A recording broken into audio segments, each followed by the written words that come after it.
With me is the Palestinian Ambassador to India. So, welcome to WION. My first question to you is about the situation in Gaza.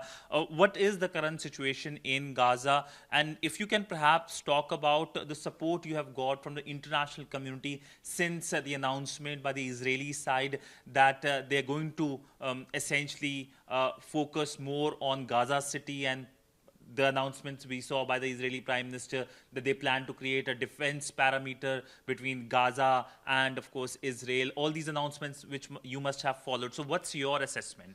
Thank you so much, of course, for coming here again. Indeed, when it came to the devastating situation in Gaza, just to make sure that for all the people here in India is knowing that the starvation is there, the malnutrition is hitting the people. More than 150 Palestinians, the vast majority of them is children, was died due to the malnutrition and the starvation. It's a starvation war. Israel is using the starvation as a warfare, and this is not only our opinion. This is what did the United Nations itself, many human rights watchdog, and even Israeli human rights watchdog, which is again talking about the starvation that have been used by Israel as a warfare. When it came also to the situation there, the vast majority again of the Palestinian people is already internal displaced people living in a makeshift tents and or destroyed or semi-destroyed building. When it came to the situation also in Gaza, we know that the number of 65,000 Palestinians who was already killed at the hand of the Israeli occupation. The vast majority of those 65,000 is children and women. We are talking about also approximately 150,000 Palestinians who was injured. Thousands of them was endured in a life-change injury, which means that they became handicapped persons or people. Situation when it came to the education itself, since the beginning of the war, 625,000 Palestinian children have denied the right to go to school, put aside another 2 generations during the last 2 years whom was denied the right to be schooling even. When it came to the water issue, everything in Gaza is devastating. Israel is making Gaza unlivable place so that this will lead to their ultimate goal of this war, which is expelling the Palestinian people. They used to say that in a voluntary immigration, but it's not a voluntary immigration, it's enforced immigration. You cannot destroy all the means of the life of the people. Then when you open the border, the people by default will going to leave. And to say that this is a voluntary immigration, this is not true. Israel have an ultimate clear-cut goal, which is repeating a Palestinian and Nakba, what happened to the Palestinian in 1948. Israel is trying to copy it again, but fortunately Egypt and Jordan and all the international communities woke up again these days and did not, and refusing the immigration or the expelling or the ethnic cleansing of the Palestinian. Also, the Palestinian themselves in Gaza or in West Bank is completely refusing to repeat Nakba 1948 or to be expelled from there. But Israel day and night, its ultimate goal is to repeat it, and Nakba is to making Gaza and even also West Bank unlivable place so that the people is sleeping. When it came to the international community, fortunately we still face, fortunately, the international community, especially the North country, I mean the European countries, came again or woke up. It is a bit late, but finally they woke up to know that Israel is conducting a genocide. They did not call it a genocide. They call it a war. They did not touch the word genocide, but they know what exactly Israel is conducting right now, so that we witness France, Canada, and many other countries, Australia, for example, also, is going to recognize the state of Palestine. This is necessary, but not sufficient. The Western country, whom conducted more than 16,500 different type of sanctions against Russia, should act in a practical level to to impose some sanctions on Israel, especially to stop supplying them with different type of weapons that kill the Palestinian people. Western countries have a liability, legal liability, which is to stop trading with Israel. They cannot continue talking about they are against the settlement while their shelves everywhere in Europe, America, North America, their shelves is full with the product that came from the Israeli settlement. So that what they used to do right now is necessary, but it is not sufficient. There is many ways that the Western country and the international community in general can use it to pressure Israel to put an stop and end to it is not only the current war, but also to it is a brutal occupation that started in June 6, 1967. So you mentioned about the Western countries.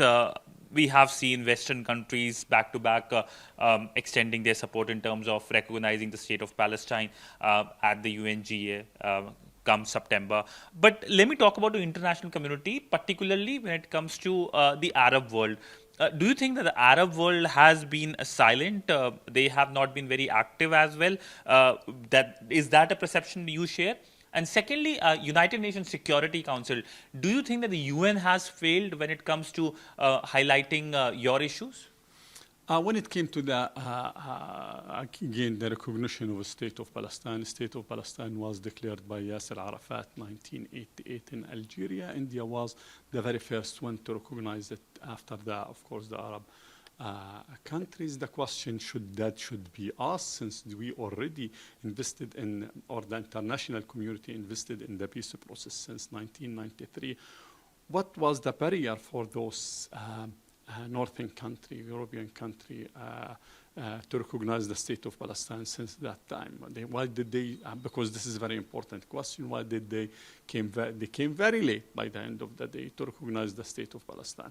If they did so long time ago, the situation was not the exact situation that we are facing right now. When it came to the Arab world, and this is very important question, because we used to say as a Palestinian, this is an international question. This is not related to the Muslim or to the Arab or to the Middle East itself. So that if this is the case, if it is an Arabic or Arab, Muslim or Middle East question, why India was there since the very beginning of this question? Why India, under the leadership of Mahatma Gandhi, even refused in 1947 the recognition or the partition plan of Palestine? So that it's an international question. We, the Palestinians, used to say and will continue to say that don't fall in the Israeli and the Zionist trap when they used to say this is an Arabic issue or the Muslim against Jewish issue. This is not true. This is an international issue. We are likewise, again, we are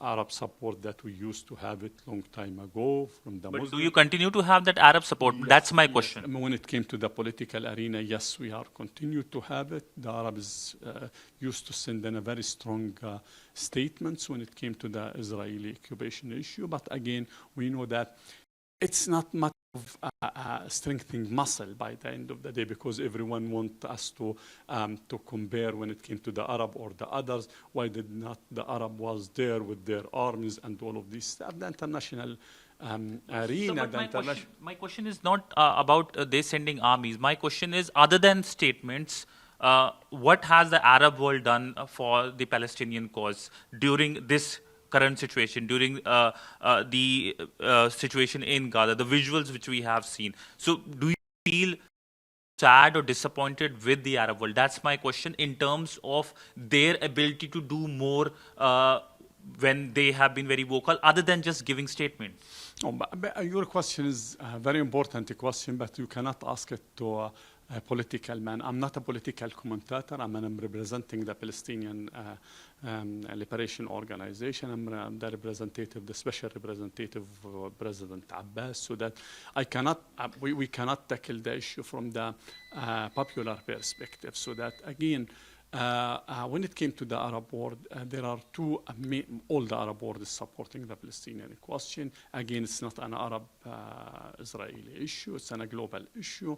But by any means, we should not forget that two of the Arab countries was completely, totally, had been threatened by the American and by the Israeli when when the President Trump mentioned at the very first days of assuming his office, when he mentioned that Egypt and Jordan should take the Palestinian as a refugee and all of this stuff. We know that Egypt, for example, and Jordan is facing a devastating threat.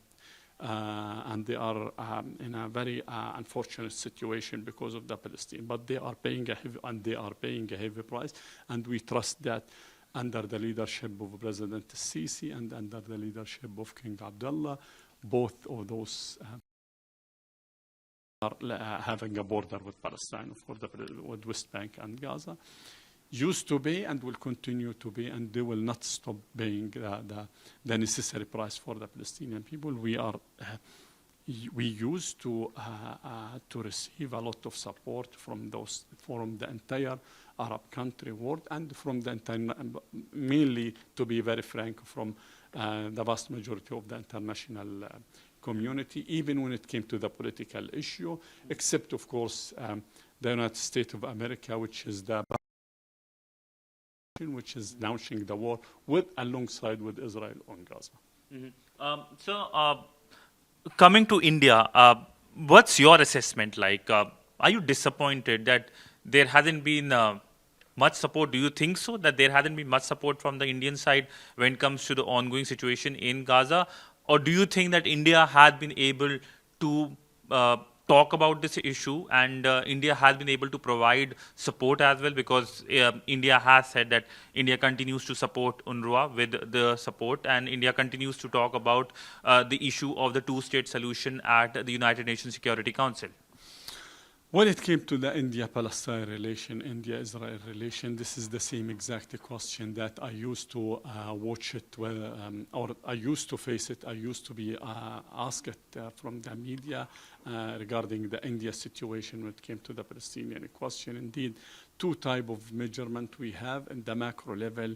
When it came into the macro level, and I mean that United Nations and multilateral arena, India is still used to be support the Palestinian question, and India is still supporting the Palestinian question there.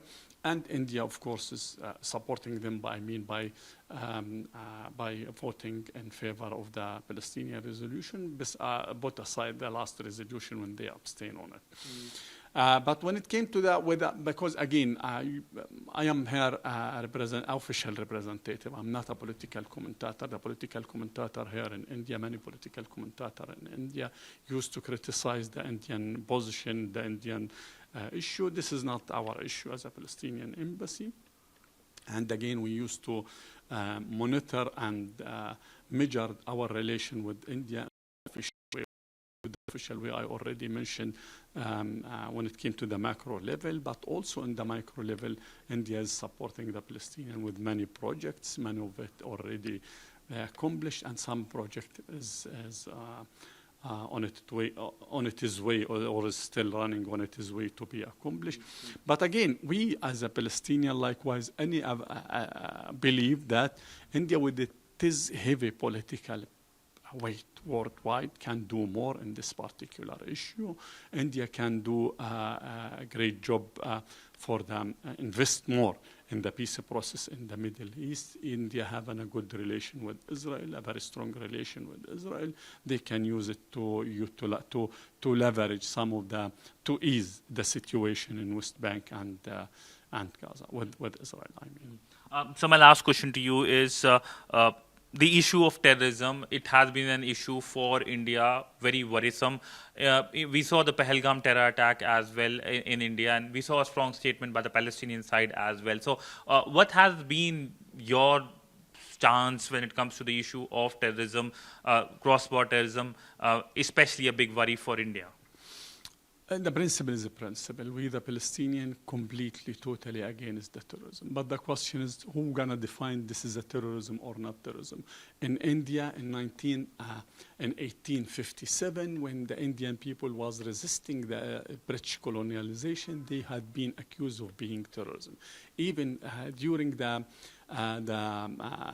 peaceful resistance in early 1930s, 1940s.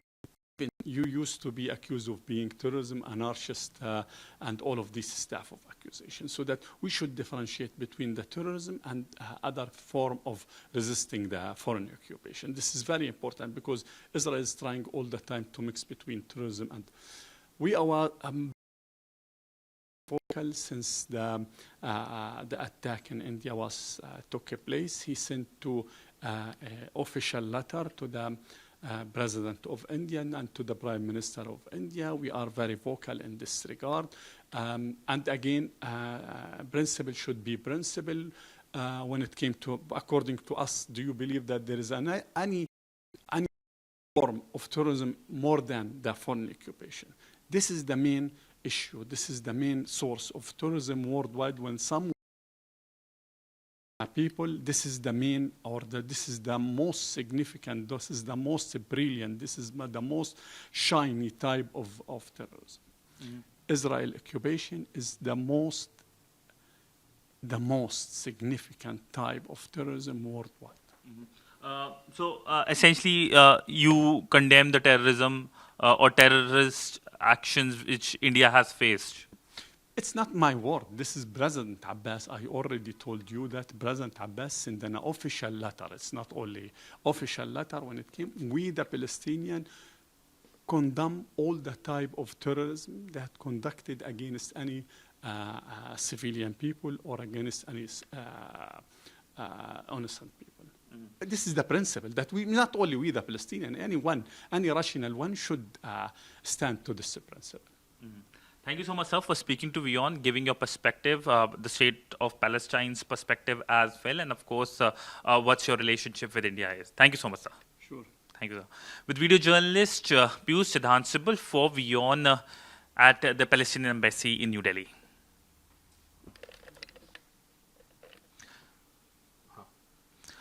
Sir, but on the issue of terrorism, what do you have to say? Because India has faced several terror attacks in the past, whether it's the Pahalgam terror attack, the other previous terror attacks, and cross-border terrorism is a big issue for India. The question is we should all the time stick to the principle itself. A principle is a principle.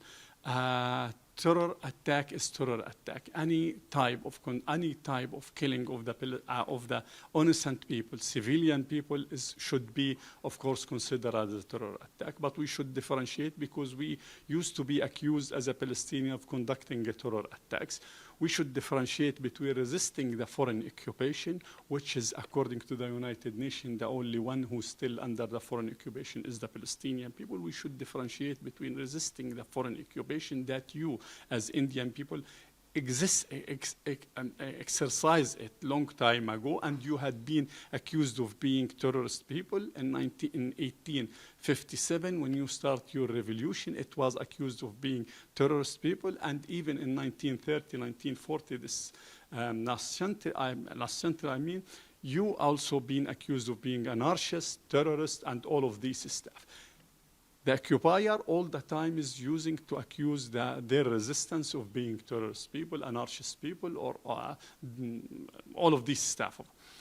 But again, we should, as a Palestinian, used to say that we need all the people to differentiate between terrorist attacks and resisting the foreign occupation. This is very important. Israel is a foreign occupation, and if there is a brilliant or ultimate name or slogan for the terrorist, it is the Israeli occupation. The ultimate, the very clear-cut definition of terrorists around the world should be the Israeli occupation. Well, thank you so much, sir, for speaking to WION. So there you go, the Palestinian ambassador talking about the current situation in Gaza and, of course, about the India-Palestine relationship as well. With video journalist Siddhant Sibal for WION at the Palestinian Embassy in New Delhi.